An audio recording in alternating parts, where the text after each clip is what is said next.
Welcome back our channel friends. இன்றைக்கி நம்ம வீடியோவில் சூப்பரான ஒரு ஸ்நாக்ஸ் ரெசிபி கேழ்வரகை வச்சு அதில் ஒரு இனிப்பு அடை, இன்னொன்று கார அடை, இது ரெண்டும் தான் இன்றைக்கி செய்ய போகிறோம். வாங்க எப்படி செய்யலான்னு பார்க்கலாம். ஒரு பவுலில் ஒரு சின்ன டம்ளர் அளவுக்கு நான் கேழ்வரகு மாவு எடுத்துக்கிட்டேன்.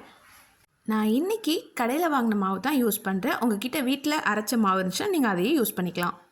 ஃபஸ்ட்டு நம்ம இனிப்பு அடை செய்ய போகிறோம். இதில் நான் 3 கரண்டி அளவுக்கு தேங்காய் எடுத்துக்கிறேன். ஸ்வீட்டு உங்களுக்கு எவ்வளோ அளவுக்கு அடை ஸ்வீட்டாக வேணுமோ அந்த அளவுக்கு நீங்கள் இதில் நாட்டு சர்க்கரை ஆட் பண்ணிக்கலாம். நான் 3 ஸ்பூன் அளவுக்கு ஸ்வீட் இதில் ஆட் பண்ணிக்கிறேன். லாஸ்ட்டாக இதில் கொஞ்சமாக நம்ம ஏலக்காய் தூள் ஆட் பண்ணிக்கலாம். இப்போ நம்ம இதை தண்ணி ஆட் பண்ணிவிட்டு தோசை மாவு பதத்துக்கு இதை நம்ம தண்ணி ஊற்றி மிக்ஸ் பண்ணிக்கலாம்.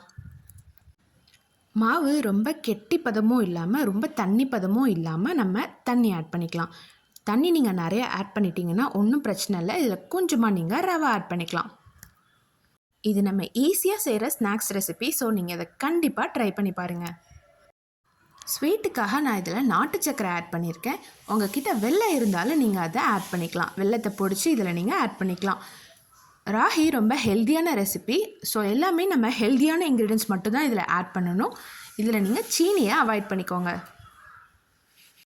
இனிப்பு அடைக்கான மாவு இப்போ ரெடி ஆகிடுச்சு. தோசைக்கல் சூடானதுக்கு அப்புறம் நம்ம ரெடி பண்ணி வச்சுருக்க அடை மாவை இதில் நம்ம சேர்த்துடலாம்.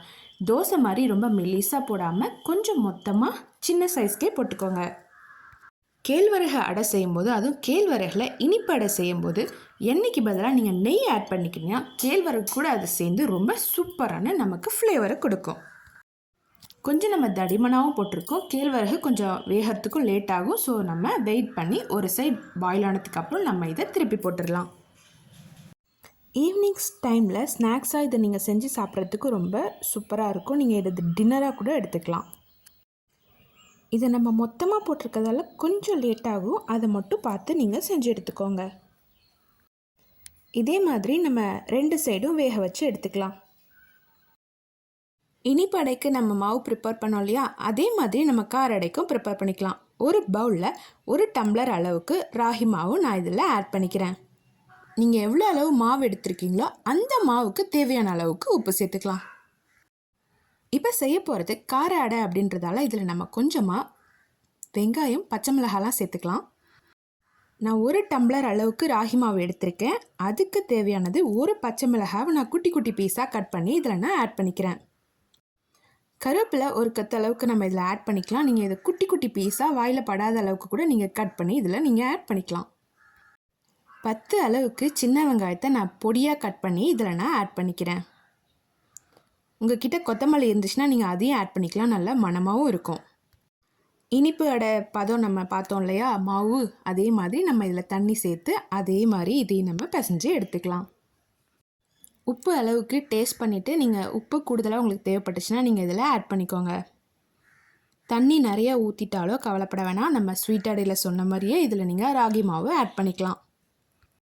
மாவு ரெடி பண்ணதுக்கப்புறம் ஊறணுமா அப்படின்லாம் நிறைய பேர் கேட்பாங்க. அதனால் நான் ஃபஸ்ட்டே சொல்லிடுறேன், இது நம்ம ரெடிமேடாக போடுறது ஊற வேண்டிய அவசியம் இல்லை. இனிப்படை செஞ்சோம் இல்லையா, அதே மாதிரி தோசைக்கல் நல்லா சூடானதுக்கப்புறம் நம்ம இந்த காரடையை அதில் போட்டு எடுத்துடலாம். இதுக்கு நெய் சேர்க்கணுமான்னு கேட்டிங்கன்னா இதுக்கு நெய் சேர்க்க வேணாம். நீங்கள் இதுக்கு நார்மலான எண்ணெயே யூஸ் பண்ணால் போதுமானது. ஸ்வீட் அடையை விட கம்பேர் பண்ணுறப்ப கார அடை கொஞ்சம் வேகமாக வெந்துடும். ஸோ நீங்கள் இதை திருப்பி போட்டுருங்க. அவ்வளோதான், நம்மளோட ஸ்வீட்டு அப்புறம் கார அடை இப்போது ரெடி ஆகிடுச்சு. இந்த டிஷ்ஷை வீட்டில் ட்ரை பண்ணுங்கள், டேஸ்ட் பண்ணுங்கள், எப்படி இருந்துச்சுன்னு கமெண்ட் பண்ணுங்கள். தேங்க்ஸ் ஃபார் வாட்சிங் and subscribe to our channel.